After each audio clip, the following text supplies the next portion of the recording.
बता रही हूँ आज आपको कौन सा चैप्टर स्टार्ट करते हैं। Chapter 5 fundamental unit of life. ये साइंस में चैप्टर 5 है और बायोलॉजी में आपका ये चैप्टर 1 रहेगा। ठीक है, तो आज हम पढ़ेंगे किसके बारे में?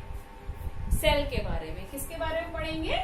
सेल, यानी कि fundamental unit of life. Life का फंडामेंटल क्या है? फंडामेंटल मीन समझते हैं, यानी कोई किसी भी चीज का बेस। किसी भी चीज का बेस। बेस क्या है? यानी कि लाइफ का बेस क्या होता है? लाइफ किसके ऊपर डिपेंड होती है? स्टार्ट कहाँ से होती है लाइफ? तो हमारी लाइफ जो है वो कहाँ से स्टार्ट होती है? हर एक कोई भी लिविंग ऑर्गेनिज्म है वो उसका बेस क्या होता है? वो होता है सेल। क्या होता है? सेल। यानी कि सेल से ही जितनी भी हमारी बॉडी है वो सब किससे मिलकर बनती है? सेल से। इसका एक पूरा सिस्टम होता है, यानी कि पहले सेल्स होती हैं, फिर उसके टिश्यूज बनते हैं, टिश्यूज से ऑर्गन्स बनते हैं, फिर ऑर्गन सिस्टम बनता है और देन उसके बाद एक बॉडी तैयार होती है किसी भी लिविंग ऑर्गेनिज्म की। तो अपना बेस हम लेके चल रहे हैं, जो हम मेन पॉइंट्स हैं उनको हम लेके चलते हैं। उनमें हमें किस किस को पढ़ना है, क्या क्या पढ़ना है। सबसे पहले हम पढ़ेंगे इंट्रोडक्शन। इंट्रोडक्शन तो आप सब जानते ही हैं, इंट्रोडक्शन का मतलब क्या होता है। इंट्रोडक्शन मीन्स यानी कि हम सेल के बारे में थोड़ा इंट्रोडक्शन देंगे, यानी कि इसके बारे में कुछ बताएंगे। तो सेल जो है मैंने आपको बताया, जैसे कोई भी बिल्डिंग बनाते हैं। क्या बनाते हैं? बिल्डिंग। घर तो सबके बनते हैं, पता ही है आपको। तो बिल्डिंग जो बनती है वो कैसे बनती है? ईंटों से बनती है, सरिया सीमेंट से भी बनती है, लेकिन एक के ऊपर एक, एक के ऊपर एक करके क्या बनते हैं? ये बिल्डिंग तैयार होती है, ब्लॉक्स बनते हैं। क्या बनते हैं? ये ब्लॉक्स बनते हैं। तो जब ये बेस बनता है, सबसे पहले क्या बनता है? यहाँ का बेस बनता है।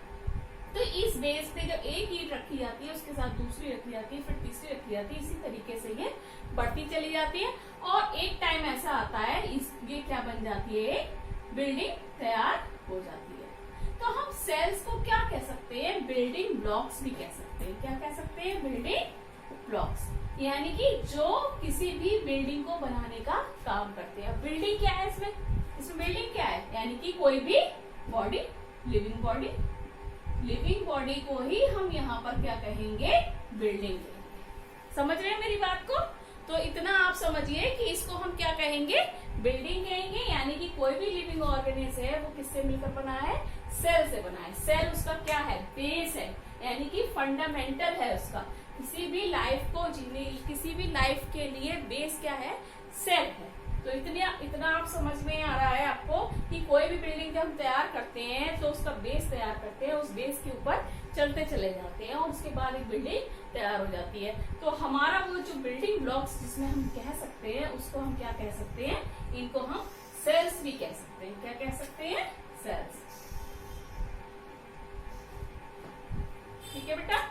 अब नेक्स्ट आप आ जाइए। नेक्स्ट मतलब इसका जो नेक्स्ट पार्ट है, कंटेंट है जो मैं लेके चल रही हूँ आपको इस चैप्टर के अंदर, वो ये है डिस्कवरी ऑफ सेल, यानी कि सेल की डिस्कवरी कैसे हुई। इंट्रोडक्शन तो में आपको कुछ खास नहीं है, बस इतना पता होना चाहिए सेल होता क्या है, मतलब सेल को क्या कहा जाता है। और सेल का एक और वर्ड है, सेल को कहा जाता है लैटिन वर्ड में द लिटिल रूम। क्या कहा जाता है? द लिटिल रूम, यानी कि छोटे छोटे से रूम होते। अब ये कैसे इसका नाम पड़ा द लिटिल रूम, इसके बारे में आपको बताती हूँ। यानी कि ये किसमें पढ़ेंगे आप? Discovery of cell. सेल की डिस्कवरी कैसे हुई? एक साइंटिस्ट थे जिनका आप सबको नाम पता होगा। उनका नाम क्या था? रॉबर्ट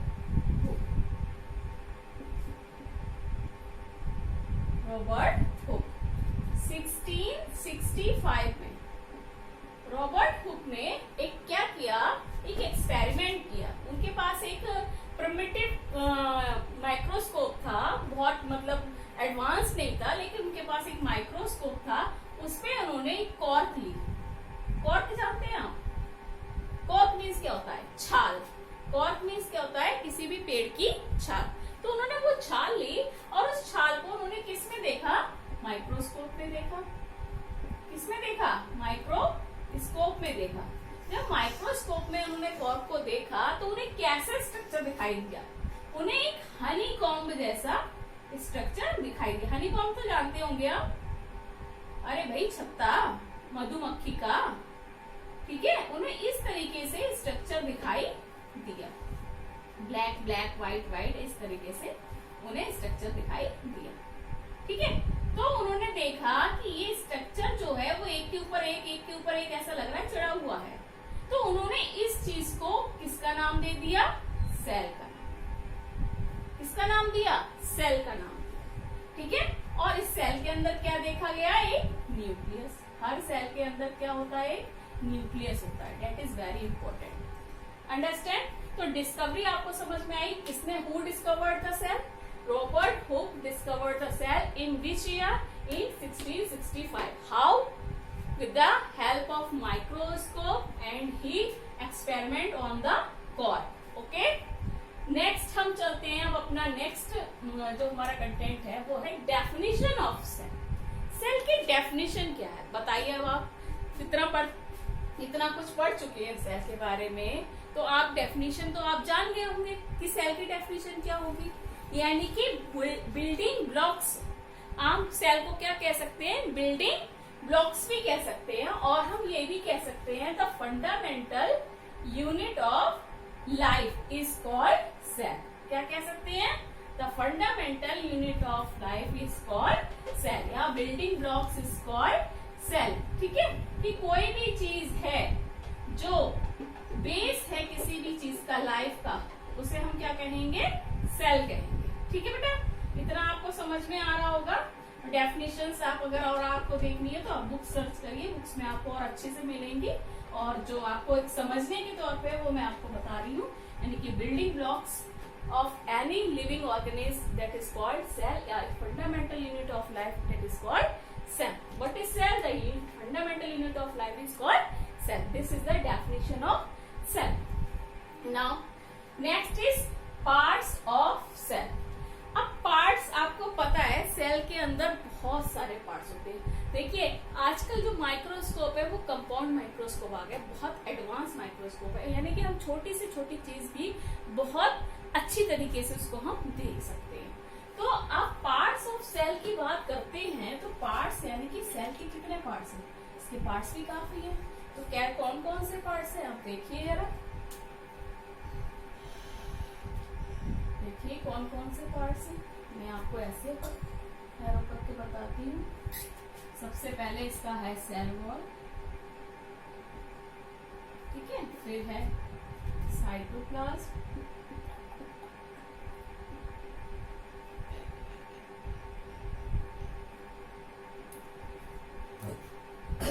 देन सेल मेम्ब्रेन या सेल प्लाज्मा कह सकते हैं इसको,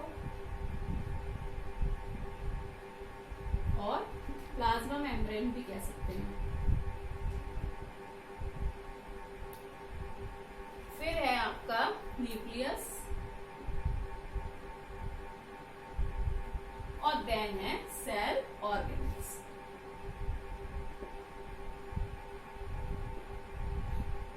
बेटा ये तो मेन इसके पार्ट, ठीक है, किसी भी सेल के ये मेन पार्ट है, यानी कि इसकी एक सेल वॉल भी होती है, उसके अंदर साइटोप्लाज्म भी होता है, उसके अंदर एक सेल मेम्ब्रेन होती है जिसको हम प्लाज्मा मेम्ब्रेन भी कह सकते हैं, न्यूक्लियस उसके अंदर प्रेजेंट होता है, और बहुत सारे सेल ऑर्गेनेल्स प्रेजेंट होते हैं। अब सेल ऑर्गेनेल्स भी में भी कौन कौन से सेल ऑर्गेनेल्स आते हैं, इसके भी पार्ट्स हैं। इसमें कौन कौन से आते हैं आप इसको देखिए, ये भी इंपॉर्टेंट है। यानी कि आपका इसमें आएगा एंडोप्लाज्मिक रेटिकुलम, एंडोप्लाज्मिक रेटिकुलम, इसको हम ER कहते हैं शॉर्ट। ये RER भी होता है और SER भी होता है। अब आप पूछेंगे RER और SER क्या है। RER का मतलब है रफ एंडोप्लाज्मिक रेटिकुलम, और SER का मतलब है स्मूथ एंडोप्लाज्मिक रेटिकुलम। नेक्स्ट है आपका गोल्गी एपरेटस। ये आप पढ़ चुके हैं बेटा, अगर आपको ध्यान हो तो आप 8th क्लास में आपने इसको स्टडी किया है। Apparatus Golgi apparatus, mitochondria.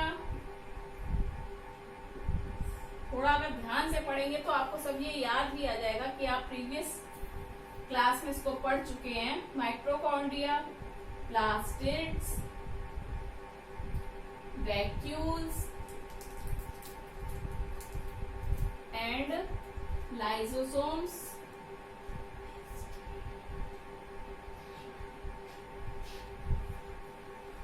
Lysosomes, ठीक है। तो ये सब क्या है, ये सेल ऑर्गेनेल्स के क्या है, ये पार्ट्स। यानी कि सेल जो है वो ये सेल के अंदर ये सारे पार्ट्स आपको मिलते हैं। एक चीज और है जो अब आपके आगे आने वाली है, जिसमें मैं आपको बताऊंगी ये, लेकिन ये आपको ऐसे समझ में आएंगे भी नहीं इस तरीके से, इसके बारे में हमें डिटेल में पढ़ना होगा, ठीक है। पार्ट्स ऑफ सेल के बारे में मैं आपको डिटेल में बताऊंगी, क्योंकि इसका जब तक डायग्राम आपको शो नहीं होगा तब तक ये आपको समझ में नहीं आएंगे। ये मैं आज आपको एक तरीके से इसका बेस बता रही हूँ कि आपको क्या क्या इस चैप्टर के अंदर पढ़ना है, क्या क्या तैयारी करनी है, कैसे नोट्स बनाने हैं, क्या क्या चीजें इसके अंदर मेन है जिसको आपको इसके अंदर स्टडी करनी है। तो इसका कल मैं आपको जब नेक्स्ट लेक्चर बताऊंगी तो इसमें आपको एक मैं डायग्राम बनाऊंगी सेल का, जिसके अंदर ये सारी चीजें आपके मिलेंगी आपको, ठीक है बेटा। अब ये है फिफ्थ पार्ट जो इसका है, वो है डिफरेंस बिटवीन प्लांट सेल और एनिमल सेल। बेटा बाकी सब चीजें सेल में कॉमन होती है, ठीक है। सारी चीजें सेल में कॉमन होती है, चाहे वो प्लांट सेल हो या फिर वो एनिमल सेल हो। लेकिन प्लांट सेल के अंदर प्लास्टिड्स होते हैं, प्लांट सेल के अंदर प्लास्टिड्स होते हैं, जबकि एनिमल सेल के अंदर प्लास्टिड्स नहीं होते, इसके अंदर प्लास्टिड्स नहीं होते, ठीक है। वैक्यूल्स की रही बात, वैक्यूल्स जो हैं वो प्लांट सेल के अंदर कैसे होते हैं, लार्ज होते हैं, और एनिमल सेल के अंदर बहुत फ्यू होते हैं और स्मॉल, ठीक है। तो ये 2-3 पॉइंट हैं। और हाँ, इसकी सेल वॉल जो है वो एनिमल सेल के अंदर नहीं होती है, प्लांट सेल के अंदर होती है।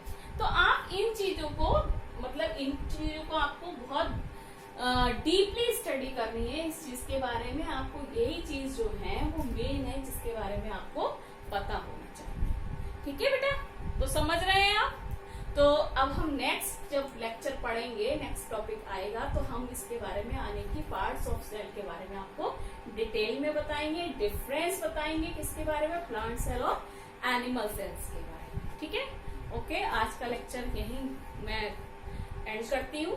Good bye, all the best, study करते रहिए। Okay, thank you.